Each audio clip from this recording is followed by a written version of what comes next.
കൊല്ലം ഓയൂരിൽ കുട്ടിയെ തട്ടിക്കൊണ്ടുപോയ കേസിൽ മൂന്നാം പ്രതിക്ക് ജാമ്യം.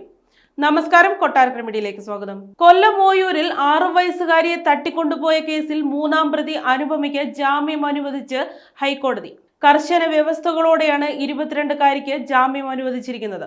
ബാംഗ്ലൂരിൽ LLBക്ക് പഠിക്കണമെന്ന് പെൺകുട്ടി കോടതിയിൽ ആവശ്യപ്പെട്ടിരുന്നു. അതേസമയം കൊല്ലം ജില്ലയിൽ പ്രവേശിക്കുന്നതിന് വിലക്ക് ഏർപ്പെടുത്തിയിട്ടുണ്ട്. സാക്ഷികളെ സ്വാധീനിക്കരുതെന്നും 2 ആഴ്ച കൂടുമ്പോൾ അന്വേഷണ ഉദ്യോഗസ്ഥന് മുന്നിൽ ഹാജരാകണമെന്നും കോടതി നിർദ്ദേശം നൽകി. 6 വയസ്സുകാരി അബിഗൽ സാറയെ തട്ടിക്കൊണ്ടുപോയ കേസിൽ അനുപമയുടെ പിതാവ് പത്മകുമാറാണ് ഒന്നാം പ്രതി. മാതാവ് MR അനിതകുമാരി 2ാം പ്രതിയുമാണ്. കുട്ടിയെ ഒളിപ്പിക്കുന്നതടക്കം അനുപമയ്ക്ക് പങ്കുണ്ടായിരുന്നുവെന്നാണ് പോലീസിന്റെ കണ്ടെത്തൽ. കഴിഞ്ഞ വർഷം നവംബറിലായിരുന്നു കേസിനാസ്പദമായ സംഭവം നടന്നത്. കുട്ടിയെ കാറിൽ തട്ടിക്കൊണ്ടുപോയ പ്രതികൾ 1 ദിവസത്തിന് ശേഷം കുഞ്ഞിനെ കൊല്ലം ആശ്രമം മൈതാനത്ത് ഉപേക്ഷിക്കുകയായിരുന്നു. പ്രതികളെ ഡിസംബർ 1-നാണ് പിടികൂടിയത്. കേസിൽ പോലീസ് കുറ്റപത്രം സമർപ്പിച്ചിരുന്നു. സാമ്പത്തിക ബാധ്യത മറികടക്കാൻ വേണ്ടിയാണ് പ്രതികൾ കുറ്റകൃത്യം നടത്തിയതെന്ന് പോലീസ് വ്യക്തമാക്കി.